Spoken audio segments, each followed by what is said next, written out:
그러니까 한 예로 구약에서는 백성들이 11조를 누구를 위해서 바쳤죠? 백성들이 11조를 누구를 위해서 바쳤어요? 첫째는 하나님을 위하여, 두 번째는 레위인과 제사장과 또 고아와 과부들을 위해서 바쳤어요. 그러니까 11조는 10계명의 그 10가지 10계명과 그 다음에 613가지의 율법을 하나의 행위로 압축시킨 거예요. 11조. 굉장히 중요한 거예요, 11조가. 11조는 하나님 사랑과 이웃 사랑의 그 율법 613가지를 하나의 행위로 압축시킨 거예요. 그래서 레위기에서 11조 얘기를 그렇게 많이 하는 거예요. 레위기가 27장까지 있는데 맨 마지막에 뭘로 끝나요? 11조로 끝나요. 11조로. 그러니까 그래서 구약에서 이 11조가 굉장히 중요합니다. 11조는 말 그대로 하나님 사랑과 이웃 사랑의 대표적인 행위예요. 그러니까 구약에서는 11조가 수십 번 등장하죠. 등장해요. 신약에는 물론 거의 안 나오지만.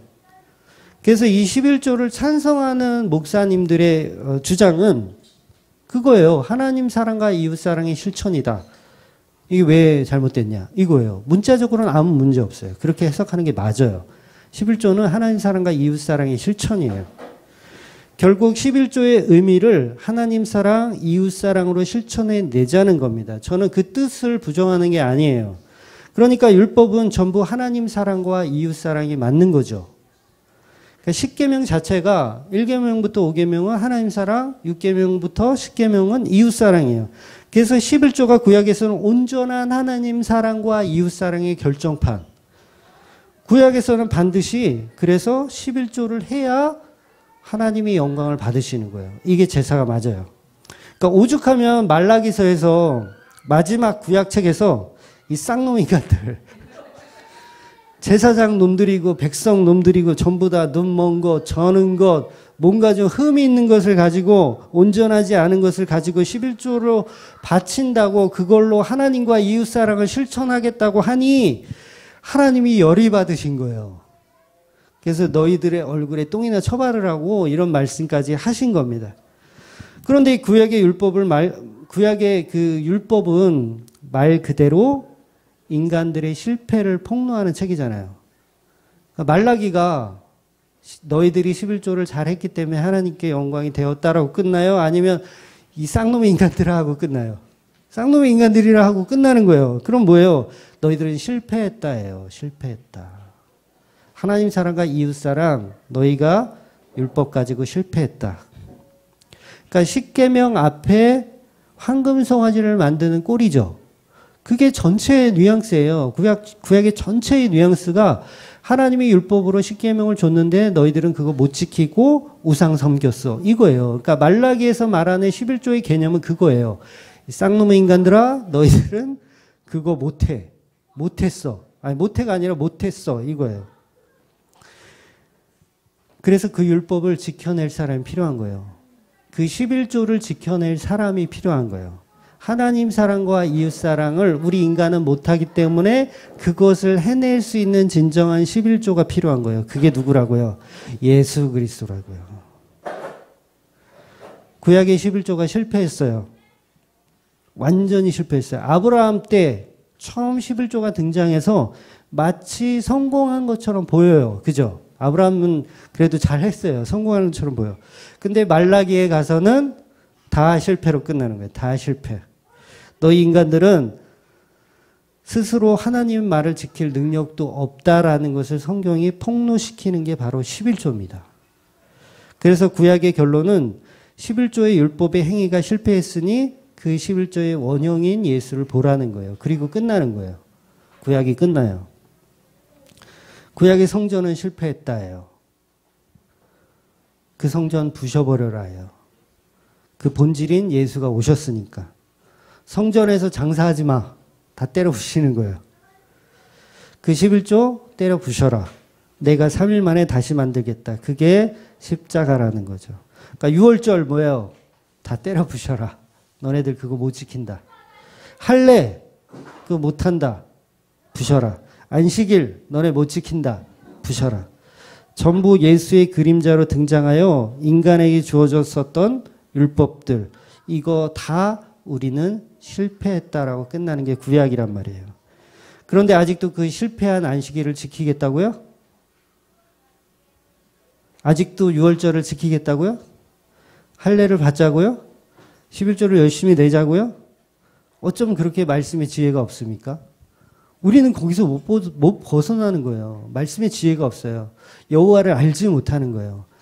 정말 하나님이 말씀하고 싶은 뜻을 알지 못하는 거예요. 잘났어 정말이라고 하나님 말하면 정말 잘나는 줄 알아.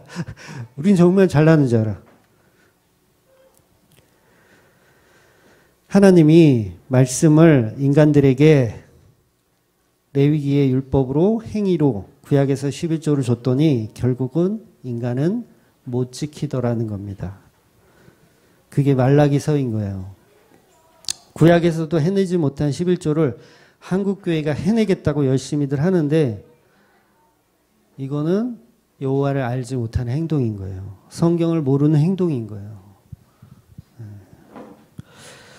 구약 성경은 모든 사건 사고들은 우리 인간은 실패했다를 보여주는 책입니다. 실패했다라는 것만 계속 보여주는 책이 구약이에요. 출애굽기 내내 불평불만 하잖아요. 너네들 안 되잖아. 불평하잖아. 또 물 없다고 불편하고 고기 먹고 싶다고 불편하고 마늘 파 이런 거 먹고 싶다고 불평하고 사사기에 딱 들어가니까 왕이 없다고 불평해요. 왜 우리는 다른 나라처럼 번듯한 왕이 없습니까? 사무엘이고 사사고 다 필요 없으니 우리에게 왕을 주십시오. 그래서 그 왕국을 어떻게 해요? 반으로 쪼개버리는 거예요. 그리고 남유다도 망하고 북이스라엘도 망하게 하시는 거예요. 하나님이. 그러니까 결국은 실패를 말하고 있는 거예요. 다 실패를. 다 빼앗겨버리고 끝난다. 그래서 너희들은 답이 없다. 이게 구약이 말하고 싶은 정의라는 거죠. 그래서 너희들은 11조를 지켜서 율법으로 구원이 없으니 예수가 빛으로 오셔야 된다는 거예요. 그게 이제 신약입니다. 그 온전한 11조가 상징하는 예수가 빛으로 오셔야 한다는 거예요. 그러니까 신명기 26장 12절 한번 볼게요. 신명기 26장 12절 시작. 셋째 해 곧 11조를 드리는 해에 내 모든 소산의 11조 내기를 마친 후에 그것을 레위인과 객과 고아와 가부에게 주어 내 성읍 안에서 먹고 배부르게 하라. 그러니까 11조의 용도가 아까도 말씀드렸지만 레위인과 나그네와 고아와 가부를 위해서 사용되었어요. 그럼 11조가 상징하는 진짜 의미가 뭐냐? 그러니까 땅의 10분의 1, 그 땅에서 거두는 곡식 아니면 나무 열매 그 10분의 1은 다 여호와의 것이래요. 그리고 한마디로 그것을 하나님께 바치라는 거죠. 그러니까 소나 양도요. 목자의 지팡이를 대고 이렇게 카운트를 세. 한 마리, 두 마리, 10번째 요거 내 거. 이게 하나님 거인 거예요. 이게 11조인 거예요. 그러니까 레위기서 27장 26절에 보면 처음 난 것은 다 여호와의 것이라고 또 정의해요. 레위기 27장 26절 혹시 있나요? 네, 26절 같이 읽을게요. 시작. 오직 가축 중에 처음 난 것은 여호와께 드릴 것이라. 소나 양은 여호와의 것이니 누구든지 그것을 성별하여 드리지 못할 것이며. 그럼 이 레위기 전체가 말하고 있는 내용이 뭐예요? 레위기 전체가 제물 대신 어린 양 예수 그리스도를 말하는 거예요. 레위기 전체가. 그래서 지금 교회에서 양 잡고 피 막 뿌리고 이런 교회 없잖아요. 이게 왜 그래요? 레위기 전체는 예수 그리스도를 말하는 거기 때문에 우리가 제사를 안 지내는 거예요. 그러니까 이거는 전통 교회 때부터 이제 더 이상 양 잡고 그런 일은 없어요. 결국 어린 양 예수를 설명하는 그림자이기 때문에 그래요. 그러니까 레위기가 말하고 싶은 그 정의 11조 이것도 예수 그리스도의 그림자이기 때문에 더 이상 등장하지 않아야 되는 거죠. 그러니까 제사 안 드리고 우리는 다 예배 드리잖아요. 어떤 교회든 그 예수 그리스도의 그림자를 인정한다는 뜻이에요. 양 잡고 이런 거 안 한다는 이유는 그림자로 인정한다는 거예요. 우리가 지난주에 웨스트민스터 그 대요리 문답도 확인해 봤잖아요. 모든 절기는 다 예수 그리스도의 그림자로 끝났다라고 우리가 다 봤어요. 성경에서 예수님을 어린 양으로 비유하잖아요. 근데 그 어린 양이 귀염둥이라서 어린 양 귀염둥이라서 예수님께 비유한 거예요? 아니잖아요. 제물이기 때문에 비유한 거잖아요. 예수님이 제물이기 때문에 비유했어요. 유월절 제물로 죽은 순양이고 이삭을 대신해서 번제로 죽은 어린 양이고 11조가 되어 하나님 사랑과 이웃 사랑을 실천하여 죽으신 첫 것. 그 11조가 되어 죽으신 어린 양 예수 그리스도를 말한다는 거죠. 이건 신학교 1학년 때부터 1학년 딱 들어가면 배우는 거예요. 모든 성경은 예수 그리스도로 연결되는 거예요. 그럼 그 예수가 11조라는 제물이 되어 하나님 사랑과 이웃 사랑을 실천하고 찢겨졌다면 그 11조가 구체적으로 누구를 위해 또 희생하는가를 또 봐야 되죠.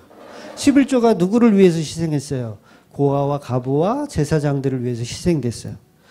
첫째는 하나님을 위한 제물로 바쳐졌고 그 다음은 고아와 과부를 위해서 죽으신 겁니다. 그럼 나그네와 고아와 과부가 누구예요? 저와 여러분인 거예요. 근데 이것도 문자로 풀잖아요. 불쌍한 사람 도와주라고. 이런 성경 해석이 다 개수작이라는 거예요. 노숙자들에게 빵 나눠주라고 성경이 써져 있는 게 아니라니까요. 근데 우린 또 그렇게 해석하잖아요. 11조의 의미는 고아와 과부를 위해서 썼다. 그러니 우리도 헌금 많이 해서 불쌍한 사람 돕자. 이게 뭐예요? 아직도 성경을 모르는 거예요. 성경이 이렇게 지혜로워요. 성경이 이렇게 지혜해요. 고아와 과부는 저와 여러분이에요. 왜냐?